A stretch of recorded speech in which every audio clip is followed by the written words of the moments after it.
Welcome back, everybody, for another week of MMA action, UFC action, UFC 295 in New York City, Madison Square Garden.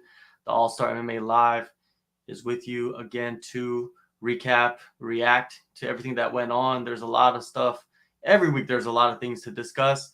Usually, I think like, oh yeah, we're gonna only talk for this amount of time, and then we end up talking 30 minutes more than I expect. So sit tight.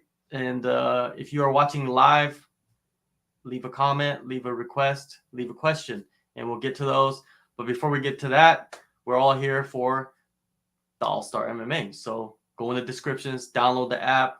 It's MMA, it's NFL, it's every sport. You could customize it, and also you can make picks on UFC fights. And that's what we're here for. We're here to promote that and promote JSpec's league. JSpec, what's up with the league right now? Well, for those of you who knew or don't know, there was a reset. So I'm personally changing the the monthly challenge. We're gonna freeze that for next this month, but we'll do it again next month. We had a wonderful space with MMA trivia this past weekend. For those of you who were on the app, you saw it because I posted it all in there. Thank you guys for playing along. It was great. We also had UFC's Charles Johnson joining us. So what a great way to celebrate the UFC's birthday weekend, So get the AllStar app, play along, make leagues with your own friends. Join me, become our friend. So there you go. There you go. Yeah, and yeah, it was like the birthday of the UFC, but the UFC didn't really even celebrate their birthday. It was weird, right? I thought it was very weird because I genuinely treated it like a birthday party for a friend. I genuinely treated it that way. I know me and you both, and so many of our people on the app, man. UFC is a big part of our lives, so I recognized all 30 years of it, and I was very excited. Yeah, man. There's not many people that's been around for 30 years. They're not even fans that are even 30 years old, right? To even remember what happened back then. But if you have a chance, I mean, if you haven't watched like the old events, just go back and watch the old events and then compare it to like what's going on now. You'd be mind blown at the talent and the skill level that these guys have and these girls have at such a young age. And we saw that on this card. We'll be talking about that in a bit. Um, let's jump into some of these comments. Antoine, appreciate you showing up again. What's up, guys? Hope you're all good. Of course, we're good, man. I hope you are good Love you, too. Oblique. There you go. And what's he saying? He's saying just counting the pay-per-view top 5 fights would have you guys say 295 is a classic because of how all the fights got finished. Hey, man, it's hard to disagree with that. It's very hard. New York City and Madison Square Garden has had some extremely iconic events, pay-per-views, right? I remember one of them was like a 3 title fight where all 3 title fights were crazy. Like it was like TJ Dillashaw and Cody Garbrandt, and I think Joanna and Jacek versus somebody, and then there was another fight.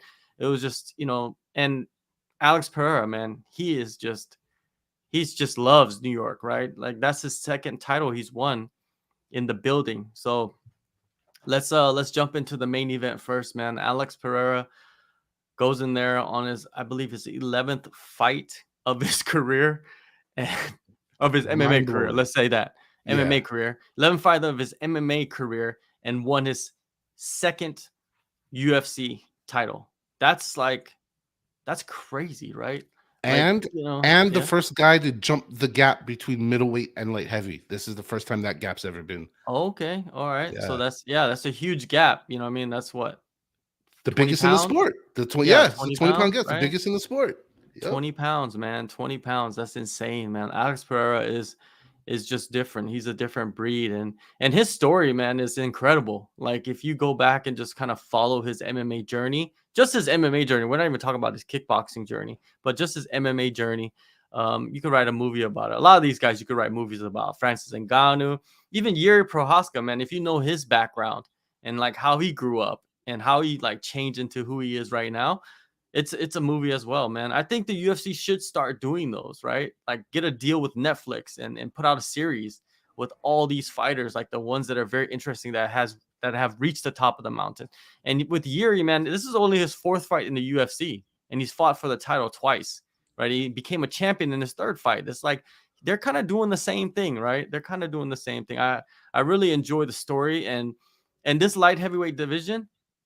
It's very interesting now. You got Yuri, who hasn't really fought any of the other guys, right? He's fought Reyes, and then he fought Ozdemir, then he fought Glover. And Reyes is not a contender. Ozdemir is not really a contender anymore. Glover is retired. So everybody else in that top 15, Yuri can fight. He can fight so many guys. There's so many matchups for him moving forward. And Pereira as well, as a champion. He can defend against anybody. And whoever's the next contender, whoever they think is the proper opponent for him to defend his title against, they can put him against, because it's a new matchup. There's no rematches. You know what I mean? There's Yes. none. There's none, really, to be honest. It's fresh. It's fresh. So let's talk about the fight, man. What'd you think of the first round? Like, how did that play out in your eyes, and who did you think won that round?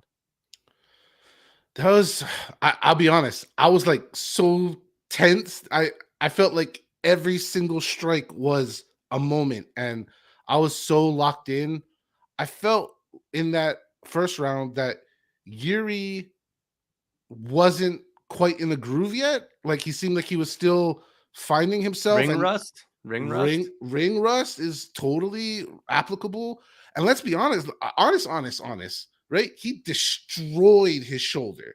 So you got to go out there and now test it at speed, fight intensity. You don't know. Like, ask every athlete, they don't know they're good till that moment. So he needed that round. You could see a huge difference between the beginning of round 2 and how he was in round 1. I scored the first round for Pereira, but it wasn't like some kind of landslide round. It was a very fitting championship first round. Both guys probe, tested, nothing too crazy.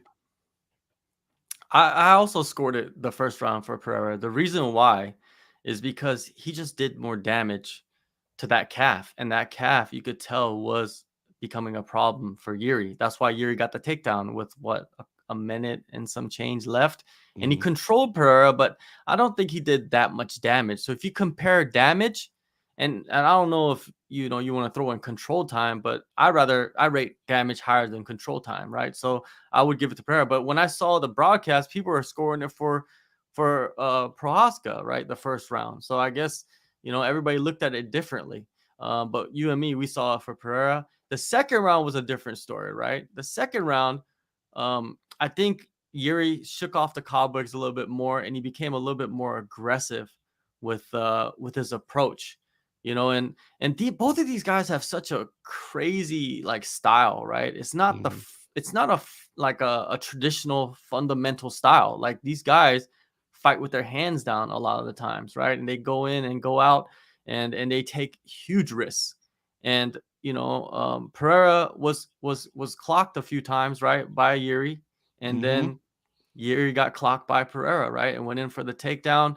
What'd you think of that last sequence? When the fight was finished. Initially, I was thinking, like, those elbows, man, they're so close to being illegal.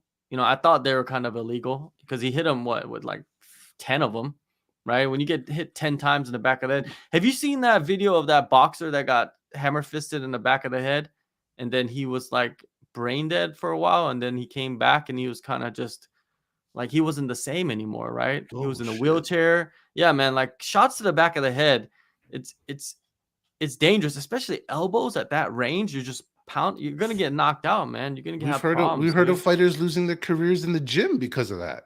Exactly. Who was that? Who was the one? Someone out of I Alpha think, Male, right? yeah, that's right. The coach, Yeah. Collinsworth. Something. I think his name is Collinsworth. Bless him. Or Collins. Yeah. So, anyways, yeah, TJ Dillashaw, that incident with him.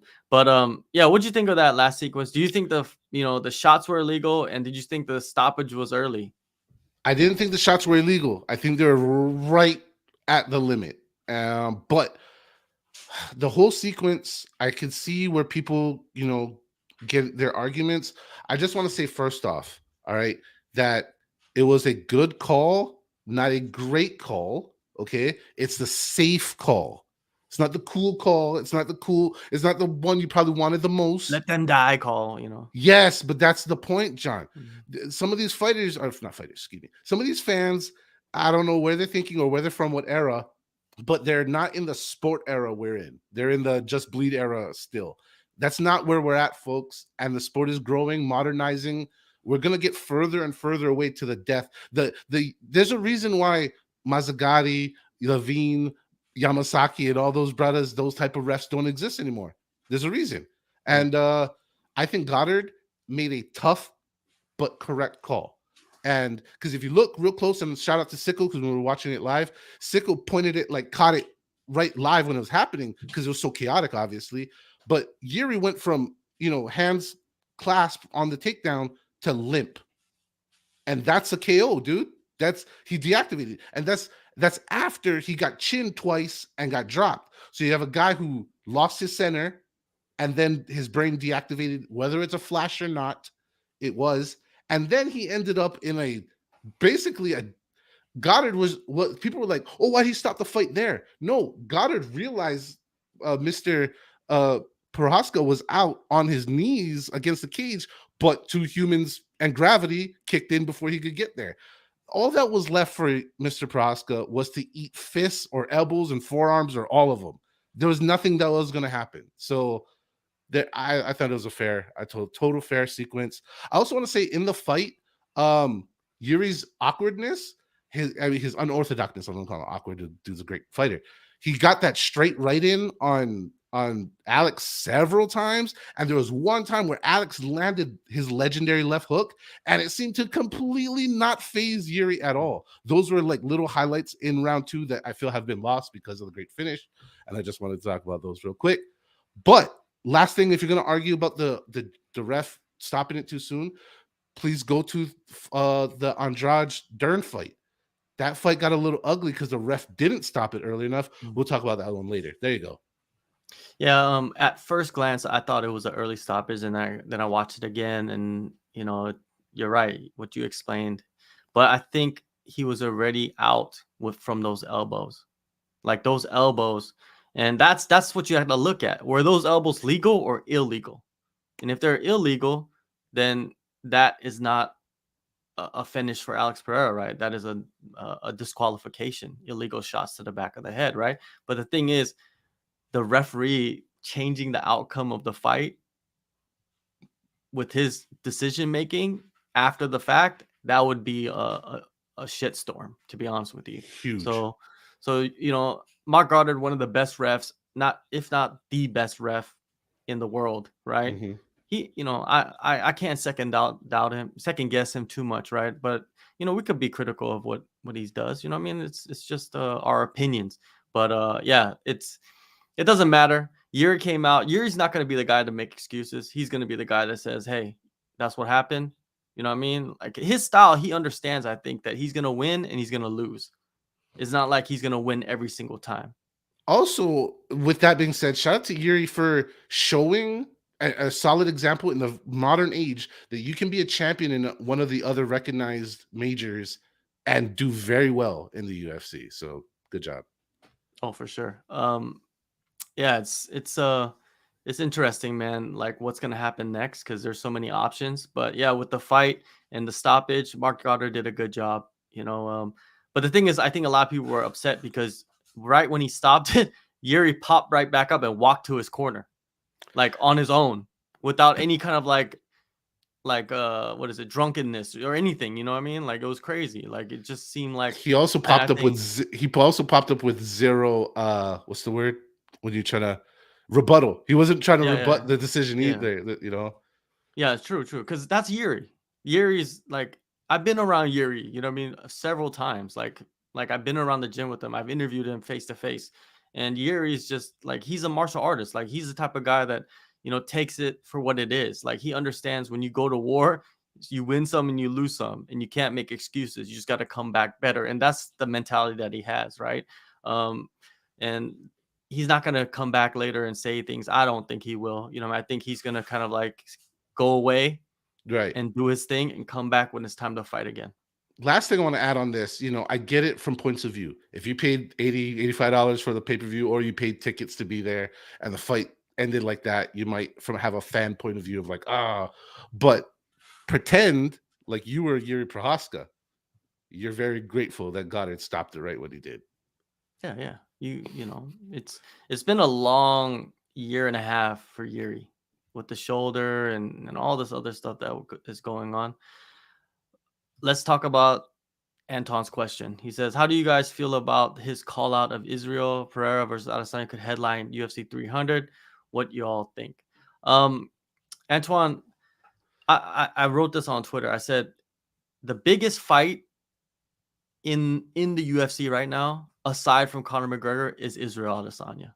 No matter if he has a title or not, and especially Alex Pereira. Alex Pereira, he wants to make money, right? Of course, he wants to win titles and have big fights, but he wants to make money. And the biggest money fight is Israel Adesanya, without a doubt. It's not Jan, Blachowicz. I mean, it's not Mhm. it's not Jan Blachowicz. Much credit to Jan Blachowicz. He's a great fighter, but he's not a money fight. He's not going to be selling massive pay-per-views, right? He's not gonna be selling the fight like Adesanya would be. You know what I mean? It's Mhm. it's not it's a fight that, to me, it makes sense from Pereira's point of view, because Oh you yeah, want to cash out, because you don't know how long. Like I said, his style is like Yuri's style, where he could get knocked out in any fight coming up, long as the guy has power. You know what I mean? Because his hands are down so low. So you got to take advantage of the moments, right? And take advantage of the biggest fights. I like how he did that. You know what I mean? I like it. You know what I mean? And I like how Israel's responding to it as well. What do you think? What makes sense for you? dude. You know me. I was calling for the Izzy Pereira trilogy back at middleweight. So if I can get it at light heavyweight, where it favors Pereira, in my opinion, even more so, do it. Like you said, it also, it's a great sell. Like, it's funny how just a little bit ago it was like 60-40 for the trilogy. Now that it's a different weight class, different everything, everybody's going, yeah, fight Izzy. So the people want it. It seems good. It's, once again, what I said, trilogies are the money makers in fighting. If you have a trilogy and a pay-per-view interest in it, bing, cash cow. And man, you know what? Why not? Like, why not? Like, because lastly, I don't think Israel Adesanya is ever going to be a factor at light heavyweight. Sorry, not sorry. I don't think so. But this fight at light heavyweight sells super easy. So I'm all for it. Well, I think that this fight between Israel Adesanya and Alex Pereira at light heavyweight for the title will be a second option. The first option for Israel, and if he does come back and fight at UFC 300, is the winner of Dricus du Plessis and Sean Strickland. Right, especially if it's Dricus du Plessis. If it's Dricus du Plessis holding that belt, Israel Adesanya, Dricus du Plessis, that's the fight to make at middleweight. That is UFC 300. That's selling easy. You know what I mean? How But about if that? that falls out, then you could put Israel in there against Alex Pereira at light heavyweight. Israel, he said it many times, like, belt, no belt, he's at a level now to where he's a money fight. Like, he can fight anybody and people are gonna watch, right? And he's gonna Absolutely. sell it. He knows the game. You know what I mean? It's just how it is. Alex Pereira he's been so opportunistic, you know what I mean, and capturing that opportunity every single time.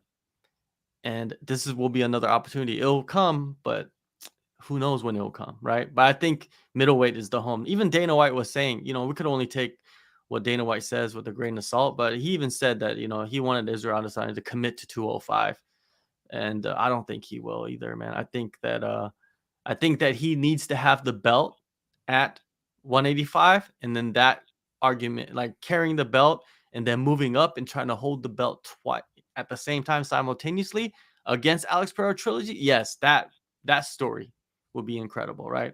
But I think Israel Huge. Adesanya stays at middleweight. Alex Pereira is gonna fight somebody else. I don't know if he fights Jan Blachowicz, but we will see. Let me look at the rankings and see like who is at 205.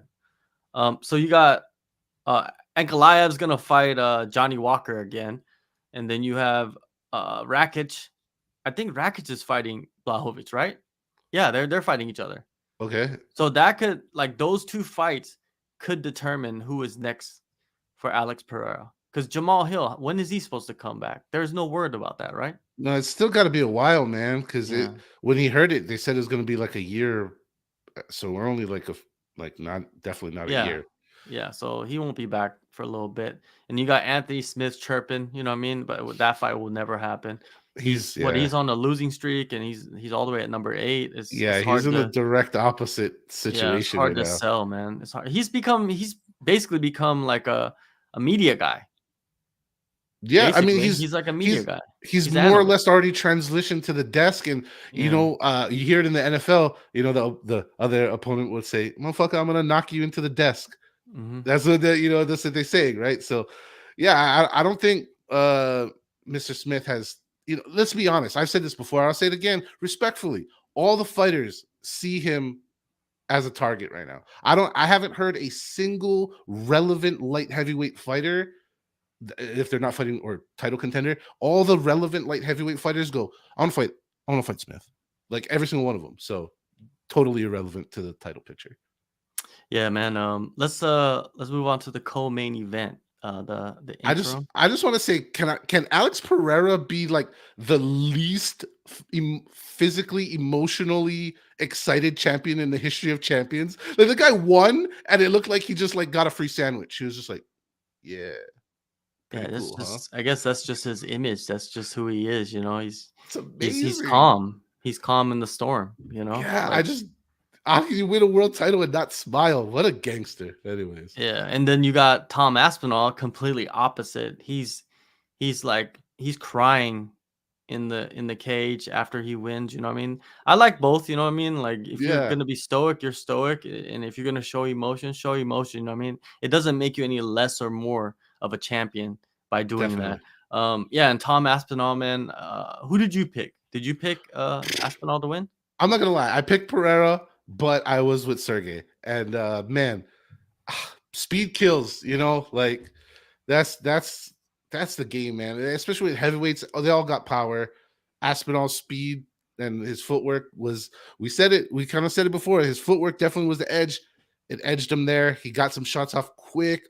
That jab to the chest, the pause just boom, and then got him. It was just beautiful. It was like lightning. It was almost like a street fight, almost. It was just two titans, and obviously Sergey had clipped him just a tiny bit before, which made it very interesting. It was a Yeah. short-lived, explosive, spectacular fight. I think everybody's reaction was, "This is how heavyweight fights are supposed to be," and I 69 don't blame seconds, man. 69 seconds. Perfect timing, right? them. Right hook and hammer fist, and it was over. Sergey, he kind of seemed so slow compared to Aspinall, to where he looked like a robot fighting out there. Like it was just like like it was just, and he clipped him, yes, but Tom ate that and he's like, all right, I know how it feels now. And then I think he gained confidence from that and then used his footwork. Tom spent years in Tyson Fury's camp boxing. Like he was going to be a boxer for a while, right? Like that's what he wanted to do. And then he came back Mm. to MMA. That boxing is paying off tremendously. All that boxing training is paying off tremendously. And the thing about Tom Aspinall is he could take you down and submit you if he wants to, right? He has options. Like he can knock you out, he can submit you, he can take you down, he can do everything. I don't When's the last time we had that? Maybe Cain Velasquez? Yeah, Kane probably was a prototype to this model. But yeah, when you're talking about a man in his prime who can do everything, and when you use the overused term right now of well-rounded mixed martial artist, but that's not really a term that applies in the heavyweight division still. So yes, it is refreshing, amazing, and scary as fuck when you're dealing with a dude that size who can move like that, angles like that, bro. And and the thing is, like, he has good decision making as well. That's one thing that really shines in his, because like he did go for the takedown, right? Against did he go for the takedown against uh Sergey? I Sergey? don't remember that. I don't remember that part. Yeah. I just remember sizing them, stepping in, Yeah, Sergey not but the thing reacting. is, like, I think if he wanted to, if he needed to, he would be able to go for the takedown, get to the ground, and do Absolutely. his thing, right? Yeah, it's I know like we not only many had. fighters can do that. Oh, sorry. I was gonna say I know we only had 69 seconds, but if you think about it, like if that fight did play out longer, it only opens more, like you said, more Yeah. weapons in the arsenal for Tom. I don't really think it gets better. Yes. He's so multidimensional. And like when Sergey fought Curtis Blades, right? Everybody's like, Curtis Blades is gonna take him down and pound his face in. Never happened, because Curtis Blades, for some reason, thought he was gonna be able to stand and trade with him. And maybe if he did knock him out, then we'd be talking about Curtis Blades and Tom Aspinall, right, for the title fight. Right. And maybe that matchup, Curtis Blades will be able to wrestle, against Tom Aspinall and beat him. It's all about matchups as well. All these people, predicting that Aspinall is going to be like this long reigning champion. Yes, it sounds great, but we cannot overreact to the heavyweight division, right? It's just the longest defense streak is like 3 fights. That's 3 defenses. That's not very long. And that's Stipe, who was there. Yeah, it was great. Let me see what Jorge was good, man. Aspinall said he wasn't hurt when his mouthpiece got dislodged, but Aspinall could tell Pavlovich thought he was hurt. Did Kane have Aspinall's punching power? No, I don't. Well, Nah. Kane had power, right? Like he's knocked dudes out, but he didn't have like, Speed, the yeah, overall like he didn't have combo like the, combos. yeah, He. hit like Aspinall's like striking is way more developed at Mhm. wherever Kane was fighting. I think Kane was much older as well. Aspinall's super young for a heavyweight. Yeah. So I don't know. It's hard to say. it's hard to say who has more power. But hey, heavyweights, if you can connect, you're gonna connect and put someone to sleep. So what does Aspinall said? He's not gonna wait for John Jones, Stipe, because John Jones, we don't know when he's gonna come back. Even if he is going to come back. Thank you. Thank you for saying that, John. I had to repeat myself like 15 times yesterday. I was telling people, yo, John Jones, Tom Aspinall, get it out of your head, people. Sorry, it ain't happening. It ain't happening. I bet you whatever you want to bet. I'm lying. I don't bet. But the point is, it's not going to happen. Think about it. Jones and Stipe are indefinitely both, looks like, agreed to sit out and wait till John's healed. That's everybody knows. If you know, then you know Stipe has got one fight, and that fight is John. So that fight's happening. Then where does that put Aspinall? Well, he's not going to fight John, and Tom's going to have to fight relatively sooner than you'd expect the 2 old guys to ever figure it out. So it makes a very awkward situation. And I hate to be this guy, but this is the interim championship, and it's not the real one. So got to take it for what it is. Yeah. So what's more compelling to you? Is it Cyril Gahn? Is it No. what, Curtis Blades rematch? Because that fight never really materialized, right? Is it Jailton Almeida? Because Tom Aspinall beat Volkov. Stipe's not going to fight anytime soon, and Sergey, he just beat him. What do you think? My highest on the list is Jilton. Second choice is Curtis. To me, Gahn does not deserve any form of any title challenges anymore. Like, what, we just get this guy in, and what, 50% or more of his fights are world title challenge fights with a completed roster defeat list of who? Like, he's beaten how many people get in the division? Not enough to warrant whatever this would be his 32nd title world title attempt. I'm joking, of course, but yeah, no thank you for Gahn. Antoine, do you guys think Tom will be the rare interim title? Yes, he will, because the UFC is going to hang on to John Jones as a champion as long as possible, as The long as they timetable, can. yeah. And Tom, only way he would like just become the de facto world champion without actually fighting the world champion, or the official world champion, or whatever you want to call it, the undisputed world champion, is if John Jones relinquishes his title, or they strip him, or he retires, and then Tom will just become the champion. You know what I mean? I think that's what's going to happen. But Tom's going to fight these guys. He's going to fight. I think they're going to put him against Gahn, which is crazy. I think they put Jailton Almeida, they put him as like an option, like a backup. But I think Cyril Gahn's still ranked number 1 in the division, right? So they're going to put him in there, and they're going to probably do it in Europe somewhere, because they're both European fighters, right? So that would be a great main event somewhere, pay-per-view, maybe in London. That's what probably will happen, somewhere in the UK. I don't think it'll be in France. But yeah, Jailton Almeida, he's a big threat, but Tom is well-rounded, right? He's not like the other guys that Jailton has been fighting. He's not Derek Lewis. Like, Tom will be able to use jiu-jitsu. He'll be able to get back up, right? So That's it, man. That's it. That's it. That's what's gonna happen. So let's move on to the next fight of the night.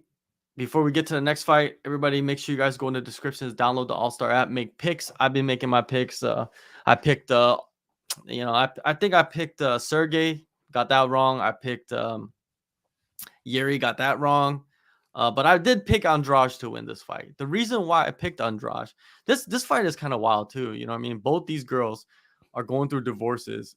You know what I mean? And they're talking about their divorces leading up to the fight, like really, really in detail about like Jessica Andrade is paying for her divorce with all the fights. Like, what kind of divorce are you getting? Like, how much money are you like? I know Jessica Andrade is making pretty good money, man, every single fight. And how, dude, like what are these people you're marrying like where they're taking all your money, you're paying for your divorce? And Mackenzie Dern as well. Mackenzie Dern, the reason why is her camp seemed like it was very unstable. You know what I mean? Like it was just like her gym had closed down, right? And it seemed like I think her coach Jason Perillo was not with her anymore. Is that right? I don't know any of that. The That's funny. All I caught was that she worked with Cejudo and was supposed to be developing some wrestling, which I did not really see That's what much I'm of. saying. She was working on all this grappling and wrestling with Cejudo and like distance control. I think she was working her striking with Cejudo, which is very odd. And you think Cejudo's going to take credit for that? He seems like he always takes credit for everything, right? Like he's like, oh yeah, I worked with Yuri when he won, but what about now? You know what I mean? Like it's like, That's how a lot of people are, bro. A lot of yeah, people like and talking about their dubs, not the L's. exactly. And Andrade, man, she is pound for pound one of the most exciting fighters ever, I think, in the UFC. Not even just women, just ever. Like whenever she fights, someone's getting knocked out. Like someone's getting hit with some heavy shots. She's been knocked out going for the knockout. You know what I mean? Like Yan Zhao now, remember that? Like a person that knocks out nobody played her perfectly. And I would have think Mackenzie Dern would learn from that, but Mackenzie Dern doesn't have that striking background that Yan Jianan has, right? So it's difficult to learn a strategy. Mackenzie Dern, man, it seems like every time she gets a stable environment around her, like training camp wise, it just flips. And then next you know, she's training with this other person. And you know, like Jason Perlo was working really good with her. You know what I mean? She was looking much, much better. I even spoke with her like multiple interviews talking about working with Jason Perlo. And then it seemed like I don't think Jason Perlo was in the corner. It's sad to see that. You know what I mean? Even though she's still young, she can still develop into a champion. But I think she, you know, like a lot of people say, she just takes some time away. I think she should really take some time away and work on some stuff.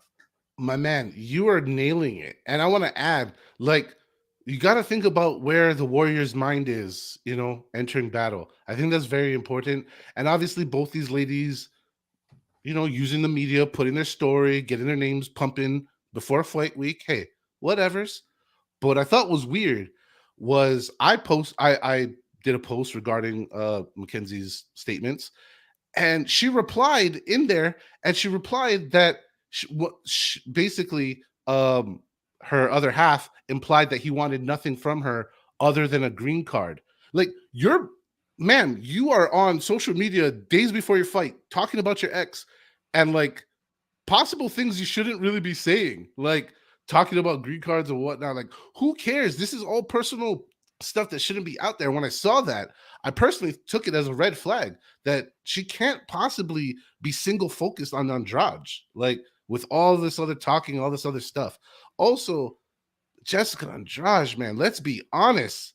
She is one of the very few women that knock you silly cold with just ease. She don't need any other weapons. She don't need knees. She don't need kicks. She don't need elbows. She puts you out with her hands, which is She's rare. like And John Lineker. She's like John Lineker as a female. That's basically what it is, right? great comparison. It's like Yeah, John Lineker as a female. It's wild. and with that fight, as it played out, we saw it was. I thought it was competitive and good. And for a little bit, Andrade was missing, but then once Andrade started landing, you could see that the game plan or whatever she was thinking was going to happen suddenly changed. You now have a person who's relentlessly coming for you with heat. And after she got dropped, I don't know if it was the first or second drop. There's a second drop. The second drop, she looked over to the ref. I don't know if everybody remembers this, but she gets dropped the second time and looks over like, You're gonna call this? No, okay, like that's not good body language. Only to get up and get knocked around and flip flop all over the floor later on. People were going, "Hey, this is cool at first," but after a couple of times of seeing Dern hit the floor, hit the mat, uh, people started questioning the ref, like I was talking about in the previous fight. I mean, if you're 1 second too soon, people want to get up in arms. You're now a knockdown sequence late. Well, that's also bad too. Refs have a tough job. I'm not calling this a late fight, but I'm just saying she got knocked around, flopped around, and people were going, ugh. So I just think it's funny in the same card, two fights from one another. You got, difference of opinions and the way it should go.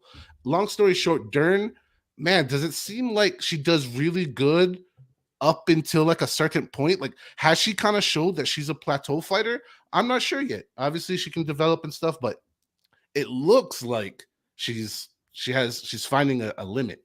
I don't know. Yeah, we will not know because she's not like on a losing streak. You know what I mean? She's winning and then she'll lose one, so she's back and forth. When it's consistent, then it becomes like a red flag, right? Like, oh, maybe, you know. But we've seen fighters come out of that as well. You know what I mean? Come out of losing streaks and become top five and become a champion, things like that. So you can never count out anybody in this division. But Jessica Andrade, she has wins in I think 4 different weight divisions. It's That's wild to me. insane. 4 different weight divisions and became a champion one, fought for a title in another, and just is probably one of the most exciting fighters that you will ever see. Like Jessica Andrade is just like much must watch TV. She's not that popular. She's not as popular as I would want her to be, but man, she's popular to me. Like she's just Hmm. great. She just knocks you silly, man, and she got the killer instinct.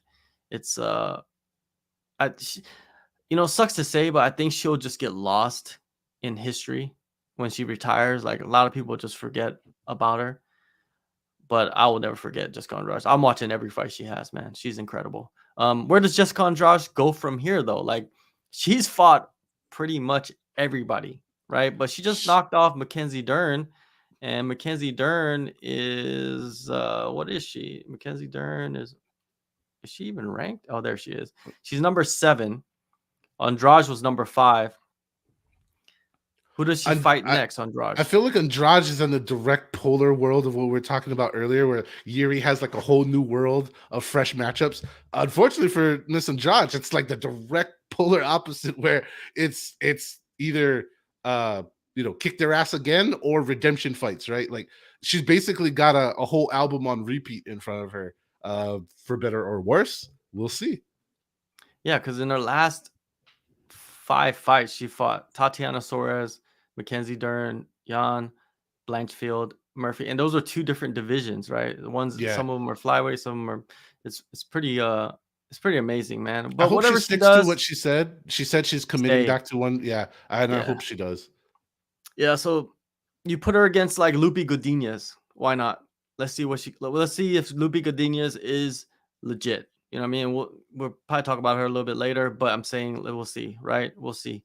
Mackenzie Dern, we already said our piece about her, and I like Mackenzie Dern a lot, man. I think she does have potential.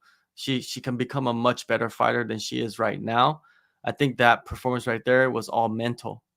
It was all mental, man. Like I think everything that's going on around her is really like affecting her.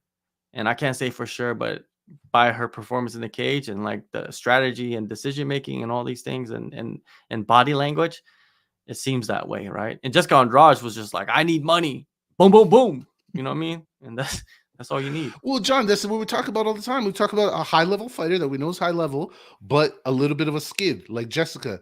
But she needed this win. Like, I mean, everybody needs wins, everybody needs money. But like in a story of your career mode, she needed this win, man. Yeah.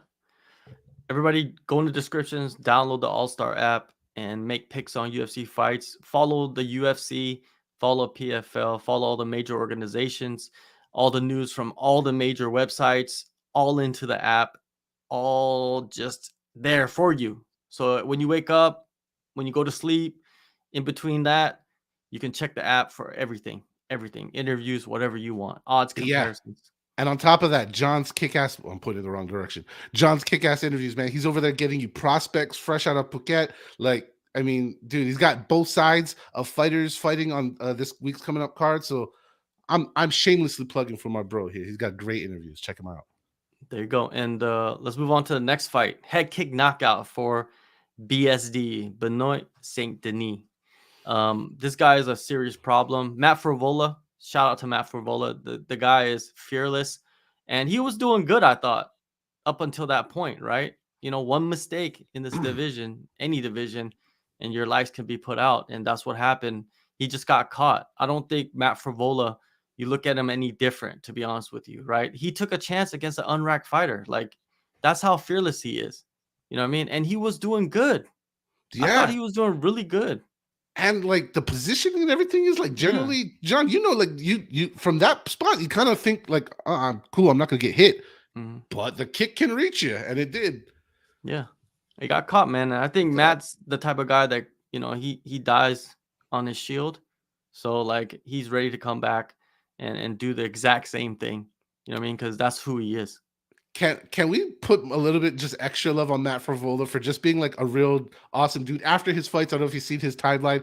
He was posting pizzas, just like eating a pizza in New York City, just so cliche. I mean, good for him, man. Yeah, definitely. And BSD, man, Saint Denis, he needs like, yeah, he needs to be pushed now, right? France, they don't have too many prospects, but they do have a few, and he's definitely one of them. He's becoming a contender now. I'm putting my flag on him as the first legit, like full-fledged legit French fighter. I think he's dangerous. I think honestly, I think he's more possible title contendership than Cyril Gane at this point. That's just my opinion. And, you know, the thing is with him is like he should have called other people out. You know, calling out Dustin Poirier and Justin Gaethje, like that's just a waste of time. It's a waste of time. They're not going to give you those fights. Those guys are not going to fight you. You get to a certain level in the division, you're only going to fight the fights that get you to the title or get you paid a lot of money. And Yes. Saint Denis is not either one of those, right? So you should Not be yet. calling out other people, right, in the division. Someone that, you know, that is around that you could be like, all right, give me the winner. You know, he did call out Gamrot. So there you go. Gamrot could be an option. But he should have been calling out like, you know, RDA, who's still ranked number 10 for some reason in the lightweight division. He could have called out Jalen Turner. You know, all these guys are ranked in the top 15 and that are ranked above him, even if he was ranked, right? Right. So that's who you should be calling out, right? Not these guys, man. Well said, John. Yeah, exactly. Guys they can actually pair you with, guys that are available, guys that have names like the ones you've mentioned, and like you said, relevant and close enough where the fans can get behind it and even make a little bit of push for you on your behalf of saying they want to see it.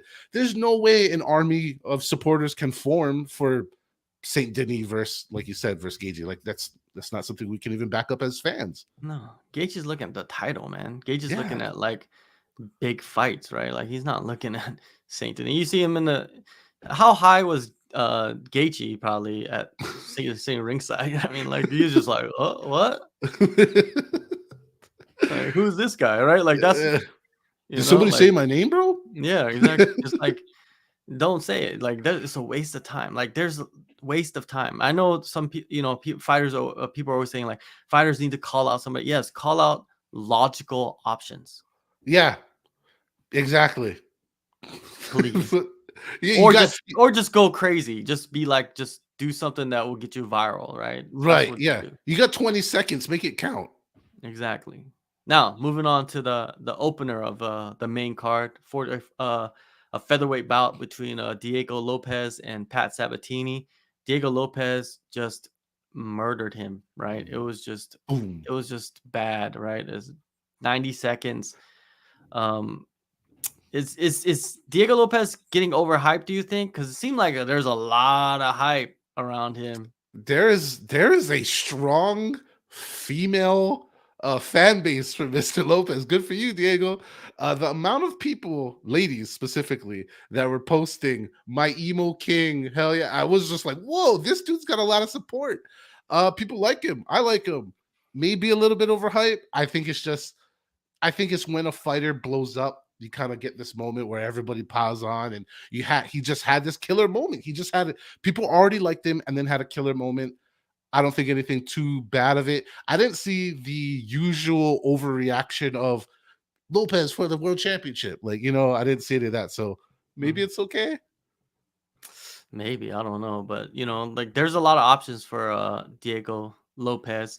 I think that they should build him though. I don't think they should just be pushing him into like Bryce Mitchell, because I know that he wants that fight and all of that stuff, but he's not anywhere near. Is he ranked? Huh. I don't think so. I thought that he should be fighting like Alex Caceres. He should be fighting Dan Ige, like somebody in the top 15, but like in that 15 to 11 or 12 range. I think that Right. would probably be the best option for him if you're gonna push him. You know what I mean? But people are just trying to push him all the way to Bryce Mitchell, or like next they're gonna be like he should be fighting Calvin Cater or some shit. Like it's come The on. fact of the matter is, if the UFC listened to fans on matchmaking and stuff set up, they would be out of business in like a year.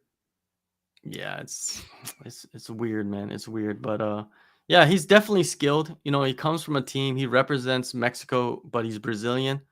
And when you got that, it's like Lupe Godinez, right? Like it's very, very good for you as an athlete to have a country behind you, especially in MMA and fighting. And yeah, that's what the UFC wants. They would love that. They want you to draw attention in your country. They don't really mind about the US, because US is watching anyways. It's your country. Can you put up numbers in your country? It's like Topuria in Spain. Like he puts up numbers. Like he's really, really famous from what I heard out there in Right. Spain. And that's why the UFC is going to plan on going there next year, because of Topuria, right? So we'll see. But other than that, Lopez, I'm still not like convinced. Let's just say I'm not convinced. I need to see more from him. Beating Pat Sabatini. Pat Sabatini has been underwhelming, to be honest. Like he was hyped as well. And Mm-hmm. what is his Yep. record now? Let me look at his record now in the UFC. Um, Um, let he me see. is 5-2 in the UFC. He's 5-2, right? And he's lost his last 2 out of 3 against. And he's been finished as well in 2 of those fights and his losses. So he's do or die, but Diego Lopez is do or die as well. And I don't, it's hard for me to hop on. Like I'm not a hype train guy. You know what I mean? Like I don't really try to jump on the hype trains. Like they have to prove it. Like when Kobe came in the league, everybody's on the hype train. I wasn't on there, I'm but I'm eventually u- I became a Kobe fan. It's like LeBron James. Everybody's a hype train. Stuff like that. So right. I'm like that too, dude. I'm usually late to the hype train, and then I have to pay full price to sit in the back. there you go. Let's look at the prelims, man. The prelims, we had a lot of like decent fights. You know what I mean? But I what stood out to you? Well, let's go for the awkward one, the odd duck in the group, the draw, right, between Hmm. Sedyakov and Borishev. That fight was awesome, and I think in the rare occasions of life and combat, a very legitimate draw. Both Yeah. guys had separate moments. Then there was a moment where they're both giving it to each other. Uh, a fully legitimate draw. And it was cool to see because it was very well contested by both guys. Yeah, for sure. First round, Slava he did probably clearly win that first round, and then Sadikov in the second round just went berserk and did get a 10-8. And then in the third round, Slava kind of came back. It was a little bit closer round in the third, but it looked like he landed a little bit more in that fight. Nazim Sadikov, he's definitely a prospect. Both these guys are prospects, man. Like they're fighting each other and fighting to a draw. It just shows you how good these guys are, and they're not even at their prime yet. You know, um, I'm interested to see like what's next for these guys. I think we should see draws more in fighting, but you'd have to change the pay structure. That's the only thing, because if they got paid the flat fee, like let's say Sadikov was making 20 and 20, but let's say he was making 40 flat, then yes, the draws don't. I don't mind them. You know what I mean? Because they're gonna get paid their money no matter what. But if they're getting 15-15 and they fight to a draw, that means either of them gets a second Would check, which sucks. just hypothetically, would splitting the purse be okay with you? Splitting what purse though? If okay, theoretically, since there was a winning purse that would go to a winner, since it's a draw, just take it, cut it in half, give it to both parties. Yeah, but then both guys are getting paid different amounts. So it's like, which purse do you split? Or do you combine the purses together and split it? But that would be Damn. unfair to the guy that's making more money, I thought right? I had So I it's thought I had a reasonable thing, and then you just proved it wrong. Good job. Yeah, yeah, man, I it's guess just you're they right. should just have a flat fee, man. Like that's what they should do, The no only matter reason why I was what. saying that is because I've been advocating for more draws when fights are close, and these guys, it's their life, it's their permanent record of performance. And like you said, John, there's usually a big part of your paycheck connected to it. There's three, well, it's technically there's four, but there's three columns in your record, right? Your wins, losses, draws, and then there's no contest, but who cares? Like, use this. Why have it if we don't use it? It's weird. Mm. Yeah, they need to have more draws, but they need to change the pay structure first. Um, the guy that stood out to me, right, Jared Gordon, this guy, he's just a crazy story, right? He was like, he even said it in this post-fight interview, like he was shooting heroin in the subway below Madison Square Garden years ago, and now he's fighting in Madison Square Garden and getting knockouts, right? Like that the fight was crazy too, because he was like losing the fight, right? He was getting handled by Mark Madsen, but the thing is, Dude, Mark Madsen, he's really old, man, and his age really shows like in his fights. And I think yeah. all this wrestling that he did throughout the years and chasing like Olympic gold or whatnot has really, it's a detriment to him and his MMA career. And I think he said to Jared that he could be possibly retiring after this fight now. Well, yeah, after this fight now. I wouldn't be mad if he did retire, right? Because he's kind of up there in age, and you don't want to take so many beatings, man. You know what I mean? I don't think he really needs money. Seems like he's doing well for himself. But Jared Gordon, man, I'm happy to see him win and have his moment. And yeah, how do you not like Jared Gordon? The guy is like there for everybody, like he's yeah, he's like, if you have problems, you could talk to him. Like he's just there for people, I mean, he's like he's using the UFC as a vehicle to promote, whatever he's trying to promote, like drug free, what I mean, getting out of Redemption, addictions. Yeah, man. yeah, redemption. Like Redemption, dude. it's all Because good. if you're out there, if you got bad stuff going on, just know that it can turn around and it can change. And I love those kind of messages. I also really love sport, and specifically martial arts and MMA, being the redeeming factor. We've heard it plenty of times. Many guys got saved by boxing or football or whatever. It's just good to add MMA on that list of things that can 180 your life, man. Like, think about what John just said: shooting up underground in New York City versus now in MSG catching knockouts.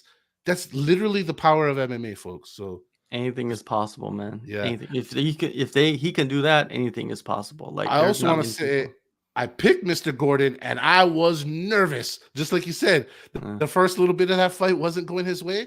But Mark, we've seen other fighters in that age or older. Just last week we saw Mr. Dalby, right? But like you said, it's the wear and tear or whatever, how much has worn out Mr. Madsen. Yeah, he took his chin just didn't feel like absorbing more than nah. two punches.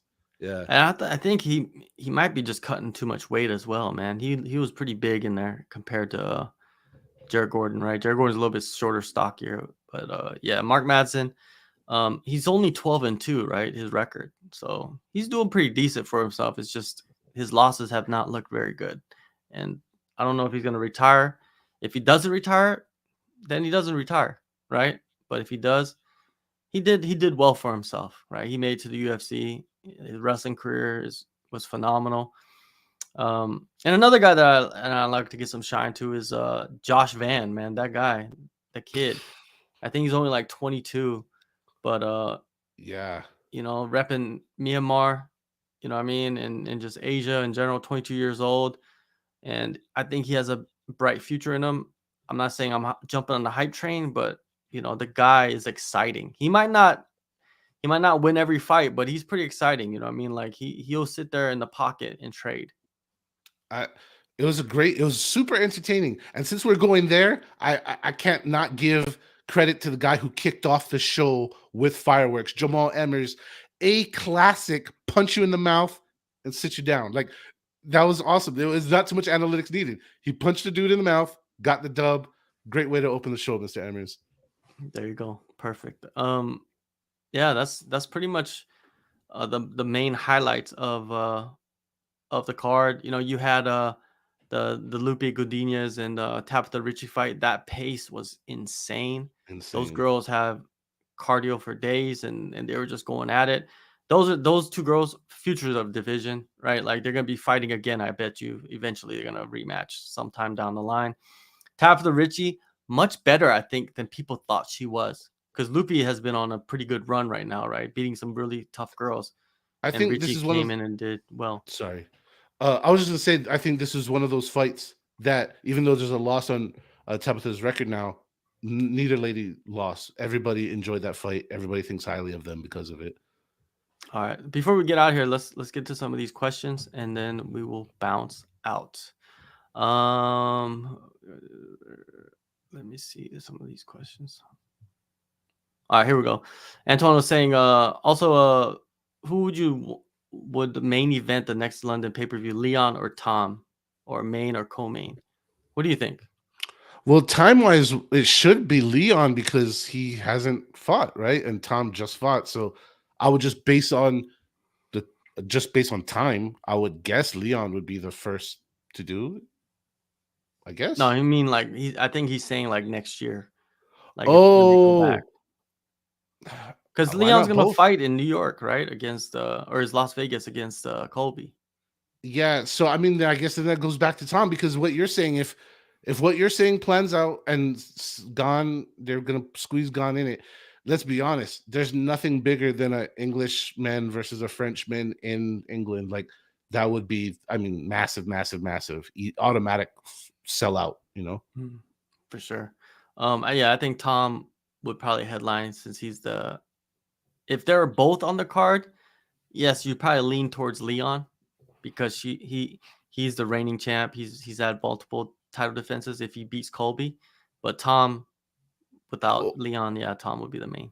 But okay, I'm just throwing this out there. Historically, the way promoters build cards is the heaviest weight is the Yeah, last. but he's So also interim champion as well. yeah. It's tricky, right? Yeah, it's tricky. Jorge got a question. He says, looking back, do you think Andrade and Dern was a mismatch? I don't think so. They're both top 10 fighters, right? So I don't know no, if yeah, it. because I don't think you have mismatch. Andrade was perceived as dipping because she was on a losing streak, and Dern was Yeah, ascending. I think it was a great intersection. yeah. You know, in hindsight, you could say that, Yeah. but leading up to it, they're two of the best girls in the world in that weight. Like, it's hard to say mismatch, right? The definition of mismatch is like you see mismatches in amateurs, right? You see mismatches on the regional scene, I think, where it's just like a huge gap. But I think when you get to the UFC, you get to have bigger promotions, like PFL and One and Rise. There's rarely any like real mismatches, right? These are people that train for years and years and years in all disciplines. And yes, one might be more versed in one skill than the other, right? But that balances out because Mackenzie's jiu-jitsu is world class. You know what I mean? Like, if Mackenzie Going went in there and won by submission, would you consider that a mismatch because Andrade just didn't have the the best BJJ defense? I don't know. I go with mismatches is the sentiment going into the fight, not afterwards looking back at it, because obviously, it was one-way traffic or majority one-way traffic. Anyways, before the fight, nobody was going, "What the hell are these guys fighting?" Or he's gonna. Nobody said either woman was gonna get smashed. When that's the kind of terminology when fans throwing around, you start seeing is this a mismatch or not? But fair competition, just one was better that night. All right. Everybody, make sure you guys go in the descriptions and download the AllStar app. And yeah, if you follow MMA, if you follow the UFC, it's the perfect app to have. It has everything in there, every single thing, all the No stats, ads, all the no ads. cards. Yeah, all no ads. It's free and you can customize it. So what are you waiting for? And play in J Specs League. You know what I mean? If you want to make picks on UFC fights, play in his league, win prizes. He always has new prizes up there. So we'll be back next week. We won't have a show. I'll be gone for a week, but it's a good week to skip.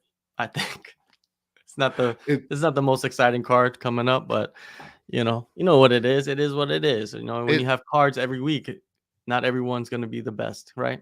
well, in the direct opposite of that, I will and still hold a fight watch party. So if you guys are on the X app and want to watch the fights, join me, watch along.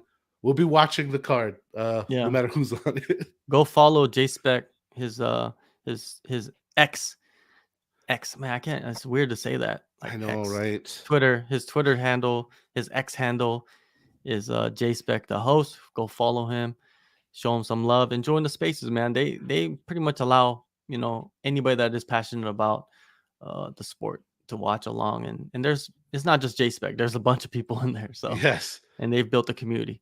Go join them. Go make picks on the app. Go download the app. Follow the sport a little bit more tightly if you want to. If you have questions, the app will answer those questions, especially with news and notes. All right, everybody, take care and be safe out there wherever you are in the world. Wear your seatbelt.